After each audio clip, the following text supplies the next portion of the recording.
Hello चुबीज़, welcome back in the another episode of the wellness journey our class. Hopes हो कि आपको last episode जो मैंने अपलोड की थी वो पसंद आई हो। अगर पसंद आई है तो प्लीज़ इस एपिसोड को भी एंड तक देखना। प्यारा सा कमेंट जाने से पहले छोड़ के जाना, वीडियो को लाइक कर देना अगर पसंद आया, और चैनल पर नए तो सब्सक्राइब कर देना। Without wasting your time let's dive together in the another episode of madness. इस एपिसोड के स्टार्ट में हमें वही लड़का जॉन दिखाया जाता है जिसको एरिया ने किसी काम से भेजा था और वो काम हमें नहीं बताया गया था। यहाँ पर वो लड़का कह रहा होता है कि मैं इस तरह घर नहीं जा सकता, और फिर वो कह रहा था वाकई मैं इस तरह घर नहीं जा सकता, अगर मैं इस तरह गया तो। और उसके बाद उसके सामने हमें कोई लड़का दिखाया जाता है जो कि कहता है कि मुझे नहीं मालूम तुम किस बारे में बात कर रहे हो। तो लड़का कहता है बस करो यार, मैं घबराया हुआ हूँ पहले से ही, पता नहीं वो एरिया मेरे साथ क्या करेगी। तो वो कहता है मुझे कोई वजह जाननी होगी, मुझे वजह ढूंढनी होगी कि क्यों क्राउन प्रिंस का जो मिशन था वो फेल हो गया।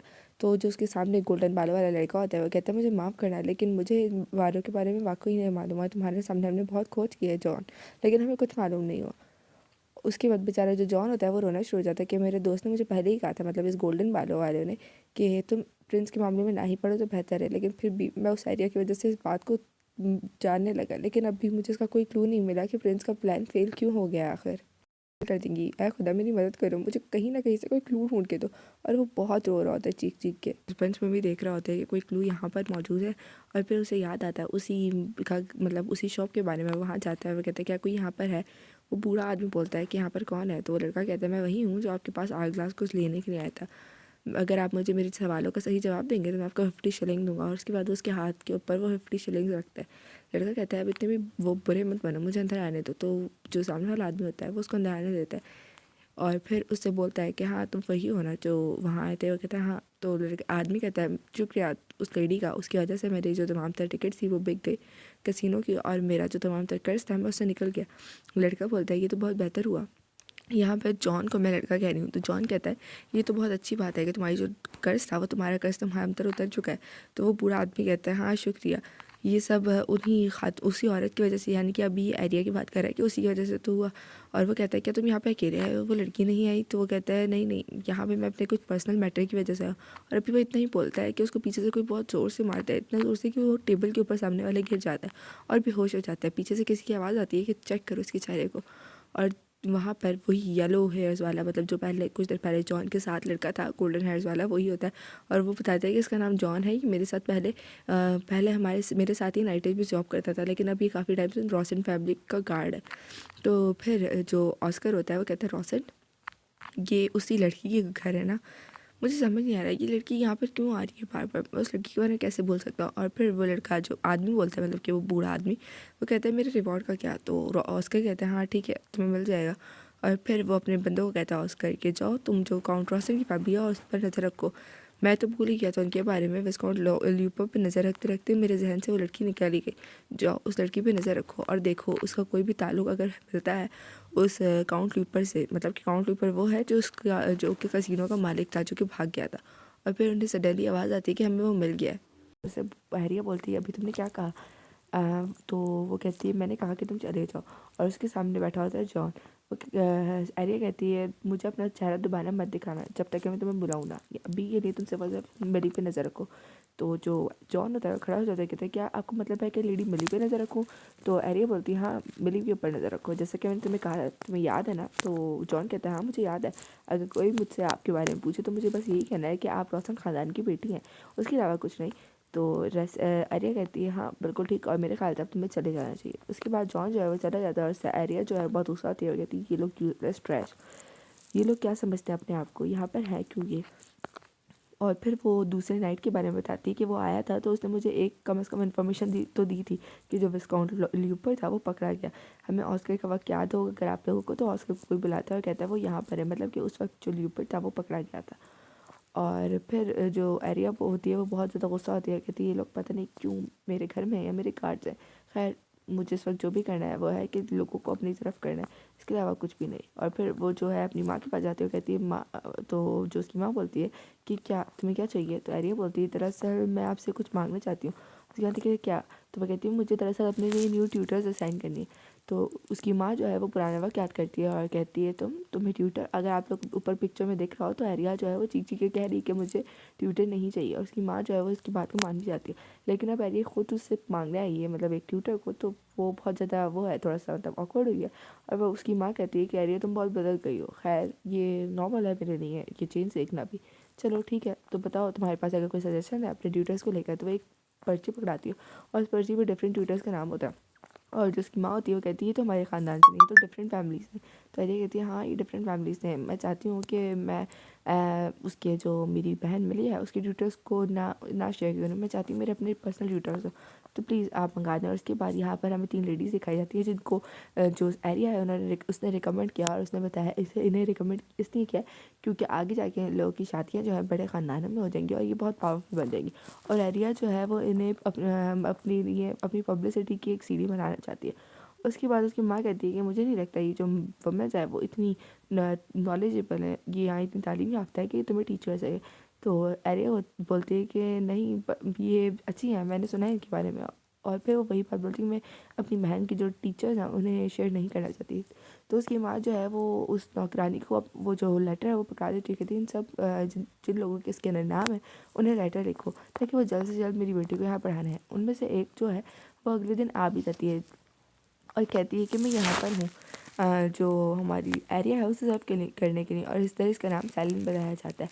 उसके बाद जो एरिया है वो भी उसको वेलकम करती है और वो कहती है ये जो है ये विस्कॉन्टिस वाइट है और ये मेरी केयर आप मेरी केयर करेंगे आज से, आपका बहुत बहुत शुक्रिया। मतलब ये एरिया जो है वो अपनी उससे कह रही है, उस सामने वाली लड़की से कह रही है। फिर अचानक से उसको अपनी पास्ट लाइफ की मेमोरीज आती है और कोई लड़का उसके कान में बोलता है कि जैसे कि तुम्हारी माँ ने कहा तुम्हें हमेशा एक ऐसी लड़की से शादी करनी चाहिए जो हाई रैंकिंग नोबल हो। और फिर वो लड़का पीछे होकर कहता है ये बात मेरी माँ हमेशा मुझे कहती है। और इसके सामने हमारी पुरानी मतलब कि पास वाली जो एरिया है वो खड़ी होती है और वो कहती है क्या। और फिर वो लड़का बोल रहा है पता नहीं क्यों मेरी माँ जो है हमेशा मेरी शादी के पीछे पड़ी रहती है, वो कहती है किसी हाई रैंकिंग नोबल से शादी कर लूँ मैं। तो फिर एरिया भी अपनी रीसेंट मॉम के साथ जो उसकी कन्वर्सेशन हुई थी उसे याद करते हुए कहती है वाकई ये सारी माएँ एक जैसी क्यों होती हैं। और फिर वो उस लड़की या ये जो लड़का हमें दिखाया गया है वो इस सैलीन का बेटा है इन फ्यूचर।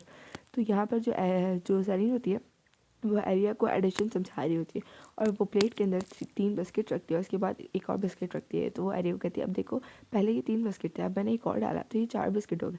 तो एरिया बोलती है वाह ये कितना आसान है।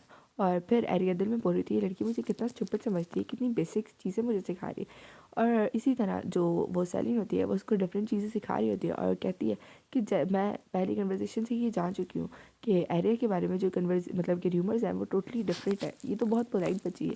और जो भी एरिया से मिलता है वो ज़्यादातर यही कहता है क्योंकि हमारी एरिया वाकई बहुत खूबसूरत और बहुत पोलाइट नेचर की है, जैसे उसके बारे में बताया जाता है वैसी तो वो नहीं है। अलबत्ता ये बात हम ही जानते हैं कि वो वैसी ही है लेकिन इन लोगों के सामने हम्बल बन रही है। इसी तरह हमें बाकी दोनों लड़कियों को भी दिखाया जाता है जो उसको टीच करने आई हैं और उन दोनों को भी ये मिस कह के ही बुलाती है ना कि इनका नाम लेके, क्योंकि ये चाहती है कि ये जितना करीब सारा क्या है मतलब एरिया जितना करीब सारा क्या है उतना करीब ही अपने किसी भी बाकी ट्यूटर के ना हो। इसीलिए वो उन लोगों के बीच में थोड़ी सी बाउंड्री रख रही है। और ये सारे ट्यूटर्स भी यही कहते हैं कि तुम तो बहुत ज़्यादा फास्ट लर्नर हो एरिया, तुम तो बहुत अच्छी हो। और इवन ये जो ब्राउन हेयर वाली मतलब कि brown hair and grey dress वाली लड़की है वो तो कहती है कि तुम तो हमारी कल्चर की मतलब कि लगता है कि कल्चर की पूरी कल्चर तुम्हारे अंदर ही है, तुम्हारे कपड़े तुम्हारा स्टाइल तुम्हारा वे ऑफ टॉकिंग तुम जिस तरह बैठती हो उस सबसे हमारा कल्चर जो है वो शो होता है। और एरिया इन सब की बातें सुन सुन के ना उसको लग रहा होता है कि ये सब जो है वो सिर्फ बटरिंग कर रही है ताकि वो उसकी फेवर्स को हासिल कर सके। और बेशक यही बात है यहाँ पर नोबल जैसे कि मैं पहले बता चुकी हूँ दिल में कुछ और होता है इनके और मुंह पर कुछ और होता है, ये मुंह पर अच्छे बनते हैं और दिल में बुरे। फिर एरिया बोलती है कि बेशक ये सब अपने बेटों को मेरे इर्द गिर्द घुमाने बेटों को मेरे साथ जोड़ने की जितनी भी कोशिश कर लेकिन मुझे जो चाहिए वो सिर्फ ऑस्कर है क्योंकि मैं जो मिली हूँ उसके हमेशा रास्ते में आऊँगी और उसकी ज़िंदगी बर्बाद करना ही मेरी ज़िंदगी की मोटिवेशन है। उसके बाद एरिया जो है वो सारा के सामने बैठकर कढ़ाई कर रही होती है और सारा बोलती है एरिया तुमने गलती कर दी मगर फिर भी तुम इतना खुश क्यों हो। और एरिया बोलती है क्या मैम आपने नोटिस कर लिया। सारा कहती है बिल्कुल मैं तुम्हारे इशारे से तुम्हारे कंडीशन का हाल जान लेती हूँ, तुम बहुत खुश हो। तो एरिया बताती है हाँ मैंने नए ट्यूटर्स बुलवाए हैं इसलिए मैं बहुत ज़्यादा खुश हूँ। तो सारा कहती है कि वाकई क्या वो अच्छे ट्यूटर्स हैं। तो एरिया बोलती है बिल्कुल मैं सारा ही आपकी वजह से तो हुआ, आपके साथ रह रहे इससे मुझे एहसास हुआ नई चीज़ों को सीखने से कितना मज़ा आता है, इसलिए मैंने मॉम से कह के काफ़ी सारे ट्यूटर्स को बुलवाया। और यहाँ पर हमें पीछे एक ट्यूटर दिखाई जाती है जो अपने बेटे की फ़ोटो जो है एरिया को दिखा रही होती है और वो बोल रही होती है कि मेरा बेटा, लेकिन ये इतनी इंपॉर्टेंट बात नहीं है। तो एरिया कहती है अगर ये इतनी इंपॉर्टेंट बात नहीं है तो फिर इसे छोड़े, हम लोग लेसन के ऊपर तवज्जो देते हैं। और यही बात सोचते हुए वो सारा को बता रही थी कि मेरे जो तमाम तरह ट्यूटर्स हैं वो बहुत ज़्यादा फ़नी है और बहुत ज़्यादा अडोरेबल है। और ये सब बातें सारा सुन के बहुत खुश होती है। वो कहती है वाह, तुम तो बहुत अच्छी बच्ची हो गई हो, तुम तो सबसे बहुत बेहतरीन तरीके से पढ़ी हो। तो एरिया जो होती है वो कहती है लेकिन भले से मेरे बहुत सारे ट्यूटर्स होते हैं लेकिन मेरी फेवरेट जो ट्यूटर है वो हमेशा आप रहेंगी। और ये कहते हुए वो सारा को गले लगा देती है। सारा कहती है क्या वाकई तुम्हें ऐसा लगता है? वैसे तुम भी मेरी बेहतरीन और फेवरेट स्टूडेंट रहोगी हमेशा। आर्या सारा को जब गले लगाई होती है तभी वो बोल रही होती है दिल में, यानी कि आर्या बोल रही होती है कि आप ही तो मेरी पावरफुल सीढ़ी हैं या मेरी पावरफुल एली हैं। और फिर वो कहती है आप इतनी अच्छी हैं तभी तो आप इतने बुरे शख्स को भी आपने अच्छा बना दिया था नॉवल में। वो जो एम्ब्रॉयडरी थी वो तो सिर्फ और सिर्फ आपके मिलने का रास्ता था, लेकिन आप वाकई बहुत अच्छी हैं लेडी।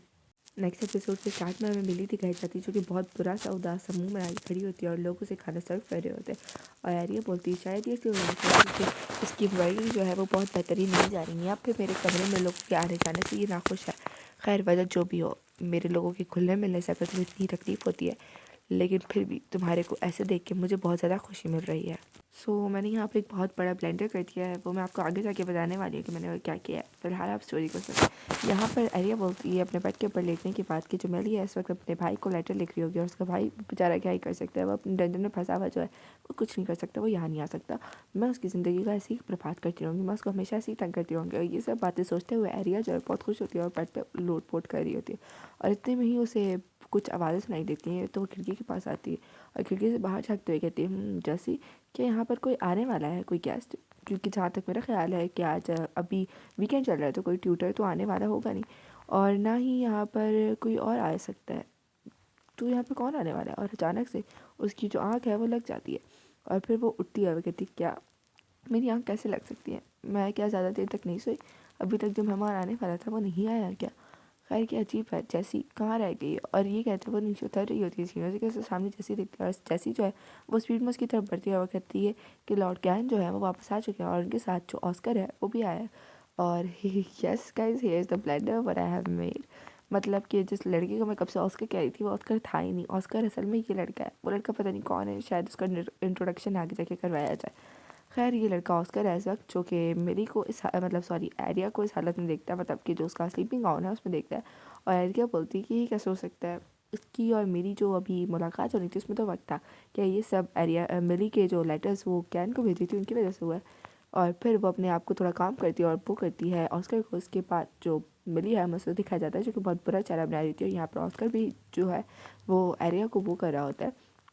और फिर एरिया और जैसी जो है वो खामोशी से ऊपर चले जाते हैं, जबकि एरिया जो है बहुत एम्बेरस फील कर रही होती है।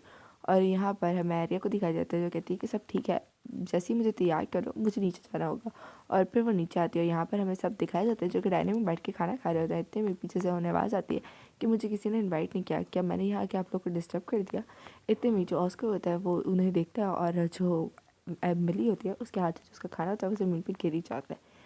ऑस्कर फ़ौरन खड़ा होता है, वो कहता है नहीं नहीं, दरअसल मिली जो है वो मेरे आने की तैयारी में शायद बिज़ी हो गई थी इसलिए वो आपको बुला नहीं पाई, मुझे माफ़ कीजिएगा एरिया, मैं उसकी तरफ से आपसे माफ़ी मांगता हूँ। और फिर वो जैसे से बोलता है कि प्लीज़ जाओ डाइनिंग का जो सामान है उससे लेकर आओ जल्दी से लेडी एरिया के लिए।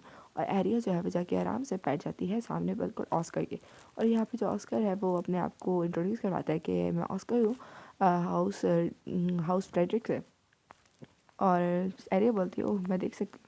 और ये मेरे लिए बहुत अच्छी खुशनसीबी की बात है कि मैं आपसे मिली, बाय द वे मैं एरिया हूँ। और यहाँ पे इनका प्रॉपर जो इंट्रोडक्शन है वो हो जाता है। और फिर कोई कहता है कि मिली वाकई ये तुम्हें क्या हो गया है? यानी कि एरिया बोल रही थी मिली तुम्हें क्या हो गया, तुम्हारा फॉक अभी तुम्हारे हाथ से नीचे गिर गया, क्या तुम ठीक हो? तो मिली कहती है हाँ मैं बिल्कुल ठीक हूँ, तुम फिक्र मत करो। यहाँ पर जो मिली है वो बहुत चालस होती है एज बिकॉज ये हमेशा होते आए हैं एरिया से चालस। तो यहाँ पर एरिया को इतना फ़र्क नहीं पड़ रहा था यहाँ पर इनसे। तो एरिया बोलती है मुझे लगा कि आप जो है अपने मिडल ऑफ सेमेस्टर में बहुत ज़्यादा बिजी हो गए अकेडमी में, तो यहाँ पर आने में आपको बहुत मुश्किलों का सामना होगा। तो जो ऑस्कर होता है वो कहते हैं नहीं नहीं, मैं तो डॉर्मेट्री में बिल्कुल फ्री था और यहाँ पर मुझे कहने ने कहा कि क्यों ना हम बाहर घूमने के लिए चलें, और सरप्राइजिंग नहीं वो मुझे यहाँ ले आया। तो एरिया बोलती है वाकई ये कहने ने आपको सरप्राइज़ किया होगा और मुझे अच्छा लगा कि आप यहाँ पर आए। इतने में वो चाय एंजॉय कर रहे होते हैं कि जो मिली होती है वो बोलती है कि लॉर्ड ऑस्कर आपने जो मुझे गिफ्ट दिया था वो वाकई बहुत अच्छा है, मैं इसको आज पहली दफ़ा पहन रही हूँ, जबकि ये झूठ बोल रही है क्योंकि हम सबको मालूम है एरिया ने ये ड्रेस पहले पहना हुआ है। लेकिन ऑस्कर जो है उस बेचारे को तो नहीं मालूम, तो वो कहता है कि हाँ ये आप पे अच्छा लग रहा है लेडी मिली। तो मिली बोलती है इसके बदले मैं भी चाहती हूँ कि मैं आपको कोई गिफ्ट दूँ, लेकिन मुझे पता नहीं है कि आपको कैसे कपड़े पहनना पसंद है, इसलिए मैंने अब तक कोई गिफ्ट तैयार नहीं करवाया। इतने में मिली के साथ रहते हुए उसका जो भाई कैन है वो उसको ऑस्कर को फ़ोन ही मारते हुए कहता है कि क्यों ना हम लोग आज शॉपिंग पे चले, वैसे भी मैंने भी काफ़ी वक्त से अपने लिए कोई कपड़े नहीं लिए। तो जो ऑस्कर होता है वो इन लोगों के साथ मोह मोह कर देता है और कहता है कि नहीं नहीं आप लोग ऐसा करें, आप लोग खुद अकेले चले जान दो बहन भाई, दरअसल मैं बहुत थका हूँ, मैं बाहर जाने के मूड में नहीं हूँ। तो मिली बोलती है नहीं नहीं हम आपको अकेले छोड़ के इस घर में कैसे जा सकते हैं। तो ऑस्कर बोलता है अकेले क्यों, हमारे साथ मेरे साथ लेडी आर्या होंगी ना यहाँ पर। आर्या बोलती है वाकई, और यहाँ पर मिली और केन की शक्लें देखने वाली होती हैं, दोनों बहुत ज़्यादा बुरी शक्लें बना रहे होते हैं। जो आर्या होती है वो बोल रही थी कि मुझे वैसे एंटरटेन नहीं करना है मेहमानों को, लेकिन मैं अपनी बेस्ट दूंगी, आपको बोर नहीं होने दूंगी लॉर्ड ऑस्कर। तो ऑस्कर बोलते हैं नहीं आपको टेंशन लेने की कोई ज़रूरत नहीं, मैं वैसे ही बहुत थका हूँ, मैं सो जाऊँगा, आपको इतनी परेशानी की ज़रूरत नहीं है। फिर इसके बाद हमें ऑस्कर और एरिया को दिखाया जाता है जो उनको बाहर तक छोड़ने आते हैं और वो कहते हैं कि आप अपनी शॉपिंग को एंजॉय कीजिएगा। उसके बाद जो एरिया है वो अंदर आ जाती है और वो बहुत खुश होती है और पूरे घर में नाच रही थी और कहती है मेरा दिल कह रहा है कि मैं आज पूरे दिन नाचते रहूँ। उसके बाद जो जैसी होती है वो बोलती है कि मैं क्या आपका जो हैंडकरचीफ है इसका मैं क्या करूं। तो आर्या बोलती है इसे मुझे दे दो। फिर आर्या हमें बताती है कि मैं डाइनिंग पे अपने साथ लेके गई थी, लेकिन मेरे ख्याल से अभी सही वक्त नहीं है। जब आर्या उसे अपना हैंडकरचीफ देगी तब मुमकिन है ये किसी काम आ जाए। और अभी भी आर्या ने अपना हैंडकरचीफ जो है वो अपने पास रखा हुआ है ताकि जब मिली अपना हैंडकरचीफ ऑस्कर को दे तब वो अपना हैंडकरचीफ जो है दिखा सके। उसके बाद वो उठती है और वो बहुत बोर हो रही होती है, तो कहती है मैं किताब क्यों नहीं पढ़ लूँ। फिर वो किताब में देखती है कि जो लड़का यानी कि वो ब्राउन हेयर वाला लड़का उस आंटी का बेटा हो, मतलब न्यूसी का बेटा जो उस बाउल में मिला था उसके फादर का यहाँ पे जिक्र होता है जो कि बहुत ज़्यादा जालिम थे। और फिर आर्या बोलती है कि यहाँ के जितने भी नोबल्स हैं और बूढ़े लोग हैं उनको पास कुछ करने के नहीं सिवाय अपनी पॉकेट भरने के। खैर मैं भी कुछ वक्त तक ये करूँगी जब तक मेरी जो पावर है वो स्टेबल ना हो जाए, पर एक वक्त जब मैं बड़ी पावर हासिल कर लूँगी या एक अच्छी पोजीशन हासिल कर लूँगी, मैं अपनी तमाम तर जितनी भी मनी होगी उसको एक ही बार में लौटा दूँगी और कभी भी हेजिटेट नहीं करूँगी। और फिर वो सडनली उठती है और अपनी माँ का जो गार्डन है उसमें आ जाती है और कहती है गार्डन हमेशा माँ ने से इग्नोर किया है, लेकिन जो सर्वेंट्स हैं उसका बहुत अच्छे से ख्याल रखते हैं। और फिर आर्या कहती है कि यहाँ की हवा बहुत गर्म है, मेरे ख्याल से मैं अगर फूलों को पानी दूँगी तो हवा शायद ठंडी हो जाए। उसके बाद वो पानी फूलों पर डालना शुरू जाती है, अचानक से उसे किसी के आने की आवाज़ आती है और आर्या कहती है अगर किसी ने मुझे ये करते हुए देख लिया तो उन्हें अजीब लगेगा, मुझे ऐसा करना चाहिए, छुप जाना चाहिए। और आर्या छुप भी रही होती है कि वो सामने वाले बंदे के ऊपर पानी जो है सारा गिरा देती है और ये सब वो जानबूझ के करती है बाय द वे। और फिर आर्या बोलती है कि तुम जो भी हो तुम्हें अंदर आने से पहले नॉक तो करना चाहिए था, मतलब ये आर्या ने एज अ पनिशमेंट किया था, लेकिन उसे पता नहीं था कि सामने कौन है। और सामने हमें दिखाया जाता है कि लॉर्ड ऑस्कर होता है जो बेचारा पूरी तरीके से भीग चुका होता है। आर्या की भी यहाँ पर बुरी हालत हो जाती है कि मैंने सीधा लॉर्ड ऑस्कर पे ही पानी गिरा दिया। नेक्स्ट एपिसोड में हमें आर्या दिखाई जाती है जो कि बहुत डरी होती है और कहती है आप यहाँ पर आप ठीक हैं क्या, मुझे मालूम नहीं था कि आप अंदर आने वाले हैं, प्लीज़ मुझे माफ़ कर दें। और यहाँ पर ऑस्कर जो है वो बेचारा पूरा भीगा होता है। मैं कहता है आर्या आप इतना घबराए मत, मैं ठीक हूँ, आप फिक्र मत करें। आर्या जो होती है वो ऑस्कर के जो कपड़े होते हैं उन पे हाथ मार के उनको सुखाने की कोशिश कर रही होती है, कहती है ये सब ठीक हो जाएगा। ऑस्कर कहता है ये ठीक नहीं होगा, ये ऐसे नहीं सूखेगा, इस तरह आप खुद को भी गीला करिए, प्लीज़ आप शांत हो जाए, मैं बिल्कुल ठीक हूँ, आपको टेंशन लेने की कोई ज़रूरत नहीं है। और आर्या जो होती है उसके जहन में पता नहीं क्या चल रहा होता है, वो वही पुरानी बातें सोच रही होती है कि क्या वाकई मेरी इस गलती की वजह से क्या मैं वापस उसी एंड पर पहुँच जाऊँगी। ऑस्कर कह रहा होता है क्या लिखड़ी प्लीज़ प्लीज़ आप होश में हैं, आपको उस बार में माफ़ी मांगने की ज़रूरत नहीं है, अब मैं बिल्कुल ठीक हूँ, मैं जाके चेंज कर लूँगा। तो आर्या रोना शुरू हो जाती है सडनली। तो ऑस्कर बोलता है क्या आप रो रही हैं, क्या वाकई आप रो रही हैं। तो आर्या कहती है रोना नहीं, मैं बस घबरा गई थी सडनली। और ऑस्कर जो है वो उसको बहुत बेचारों की तरह देख रहा होता है। तो आर्या बोलती है ओह तो मैंने इसको कभी इस तरह देखा नहीं, क्या यही इसकी कमज़ोरी है, ये जो बेचारे लोग होते हैं उन पर बहुत जल्दी तरस खा लेता है, क्या वाकई ये इसकी कमज़ोरी है। इसके बारे में नॉवल में नहीं बताया गया था। और ये सोचते ही जो आर्या होती है वो हंसने शुरू होती है कि उसको ऑस्कर की एक कमज़ोरी पता चल गई है। और फिर वो ऑस्कर को कहती है नहीं मैं बिल्कुल नहीं रो रही, आप फिक्रमंद मत हो। और उसके बाद वो ऑस्कर को अपना हैंडकरचीफ देती है और कहती है ये वाकई बहुत बेहतरीन मौका है। तो कहती है कि ऑस्कर से मतलब ऊँची आवाज़ में कहती है कि मैं यहाँ पर एक हैंडकरचीफ लाई थी, मैं घबराहट में उसके बारे में भूल ही गई, प्लीज़ इसको पकड़ें और अपने आप को पूछ लें इससे। जो ऑस्कर है वो उससे वो हैंडकरचीफ लेता है और उसका चेहरा क्योंकि उसके ऊपर अब रोना नहीं होता तो उसको बहुत बेहतर फील होता है। और अपने आप को सुखाने के बाद वो उस हैंडकरचीफ को जब देखता है तो उसके ऊपर वही गोल्ड रोज देखकर वो एरिया से बोलता है। तो एरिया बोलती है आपकी यस मुझे मालूम है ये फ्रेडरिक खान डिज़ाइन था और मुझे बहुत खूबसूरत लगी थी, इसलिए मैंने इसको जब एम्ब्रॉयडरी सीख रही थी तो प्रैक्टिस में यूज़ किया था। होप सो आप नाराज़ नहीं होंगे, क्या आप मुझसे नाराज़ हैं इस बात से कि मैंने आप लोग की फैमिली स्टैम्प को बगैर इजाज़त की यूज़ किया। तो उसके कहते हैं नहीं बिल्कुल नहीं, ये इतनी बड़ी बात भी नहीं है, फिर वो उस एम्ब्रॉयडरी को देखना शुरू हो जाता है। और यहाँ पर एरिया कहती है ये मेरे जो हैंडकरचीफ है इसको मना नहीं कर सकता था क्योंकि ये नॉबिलिटी के ख़िलाफ़ होगा। लेकिन ऑब्वियसली एक नोबल वुमेन से हैंडकरचीफ लेने का जो मतलब होता है वो उसको मालूम ही होगा। तो जो ऑस्कर होता है वो इससे एरिया से बोलता है कि वाकई मैं इसको रख लूँ। तो एरिया हंसते हुए कहती है हाँ वाकई आप इसको रख सकते हैं, मुझे कोई प्रॉब्लम नहीं होगी। इसके बाद वंदरा आती है और जैसे से कहती है कि जैसी जो सर ऑस्कर है उनके लिए बाथ टब तैयार करवाओ और बस जाओ। तो जैसी बोलती है हाँ ठीक है। और सरिया जो है वो एरिया जो है वो ऑस्कर से बोलती है कि आपके पास एक और सूट है, हमारे पास वैसे रोब्स तो होंगे लेकिन कोई कपड़े नहीं होंगे।